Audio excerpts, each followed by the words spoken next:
Rahul Mankoottam MLA. പാലക്കാട്ട് നടത്തിയ ധർമ്മസമരത്തിന് തകർപ്പൻ വിജയം ലഭിച്ചിരിക്കുകയാണ്. പാലക്കാട് നഗരസഭയുടെ ഭിന്നശേഷി കേന്ദ്രത്തിന് ഹെഡ്ഗേവാർ എന്ന RSS നേതാവിൻ്റെ പേരിടൽ ഉണ്ടാകില്ല എന്ന് സംസ്ഥാന സർക്കാർ അറിയിച്ചിരിക്കുന്നു. ഇത്തരമൊരു കേന്ദ്രത്തിന് യാതൊരു ബന്ധവുമില്ലാത്ത RSS മേധാവിയുടെ പേരിടുന്നത് ഉചിതമല്ല എന്ന് പഞ്ചായത്ത് കാര്യമന്ത്രി MB രാജേഷ് വ്യക്തമാക്കിയിരിക്കുന്നു. ഇതോടെ പാലക്കാട് MLA രാഹുൽ മാങ്കൂട്ടവും കോൺഗ്രസും നടത്തിയ സമരമാണ് വിജയിച്ചത്. വളരെ വ്യക്തമാകുന്ന രീതിയിൽ ഹെഡ്ഗേവാറിനെ കുറിച്ചും അദ്ദേഹത്തിൻ്റെ ചരിത്രത്തെക്കുറിച്ചും പറഞ്ഞുകൊടുത്തുകൊണ്ടാണ് മന്ത്രി RSSന്റെ ഈ ആവശ്യം തള്ളുന്നതിൽ രാഹുൽ MLAയുടെ കൂടെ നിന്നത്.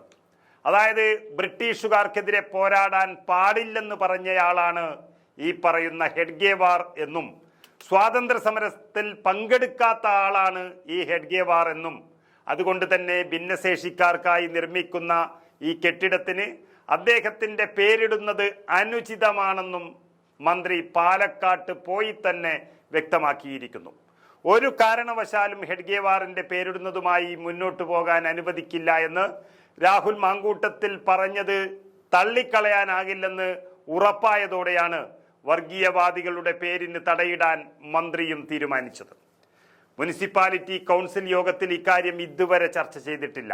ആകെയുള്ള 52ഓളം സീറ്റുകളിൽ 28 കൗൺസിലർമാർ മാത്രമേ BJPക്കുള്ളൂ. ബാക്കിയുള്ള കൗൺസിലർമാരുടെ അഭിപ്രായങ്ങൾ അറിയേണ്ടത് ഒരു ജനാധിപത്യത്തിൻ്റെ അത്യാവശ്യമാണ്.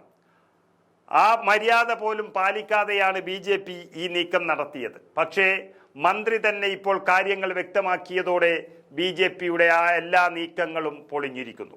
എങ്കിലും ഒരു കൊലയാളിയെ ജില്ലാ അധ്യക്ഷനാക്കി വച്ചിരിക്കുന്ന BJPക്ക് തോന്നിയാസം പറയുന്നതിൽ യാതൊരു കുറവും വന്നിട്ടില്ല. ഹെഡ്ഗേവാർ സ്വാതന്ത്ര്യ സമര സേനാനിയായിരുന്നു എന്നതിന് ഈ മന്ത്രി രാജേഷിന്റെ സർട്ടിഫിക്കറ്റ് ആവശ്യമില്ല എന്നാണ് BJPയുടെ പാലക്കാട് ഈസ്റ്റ് ജില്ലാ അധ്യക്ഷൻ പ്രശാന്ത് ശിവൻ പറഞ്ഞിരിക്കുന്നത്. സ്വാതന്ത്ര്യ സമരം നടത്തിയതിന് ജയിൽവാസം അനുഷ്ഠിച്ചയാളാണ് ഈ ഹെഡ്ഗേവാർ എന്നാണ് അധ്യക്ഷൻ പറയുന്നത്. RSS പ്രവർത്തകനെ തന്നെ വീട്ടിൽ നിന്നും വിളിച്ചിറക്കി വെട്ടിക്കൊന്ന് അങ്ങനെ ഒരു സംഭവം ഉണ്ടായി എന്ന് സന്ദീപ് വാര്യർ വെളിപ്പെടുത്തിയ ഈ ജില്ലാ പ്രസിഡന്റിന് ഇപ്പോൾ വന്നിരിക്കുന്ന RSS സ്നേഹവും പലരും സംശയിക്കുകയാണ്. കൃഷ്ണപിള്ളയുടെയും വാര്യംകുന്നന്റെയും പേരിലെല്ലാം കേരളത്തിൽ നിരവധി പദ്ധതികളുണ്ടെന്നും ഇതിലൊന്നും നിയമവിരുദ്ധത ഇല്ലേ എന്നുമാണ് ഈ അധ്യക്ഷൻ പ്രശാന്ത് ചോദിക്കുന്നത്. ഏതായാലും തദ്ദേശ സ്വയംഭരണ സ്ഥാപനങ്ങൾ എന്തു ചെയ്യണമെന്നും എന്ത് ചെയ്യേണ്ട എന്നും തീരുമാനിക്കാൻ തദ്ദേശ സ്വയംഭരണ മന്ത്രിക്ക് അധികാരമുണ്ട് എന്നിരിക്കെ ഈ പ്രഖ്യാപനം രാഹുൽ മാങ്കൂട്ടം തുടങ്ങിവെച്ച സമരത്തിൻ്റെ വലിയ വിജയം തന്നെയാണ്.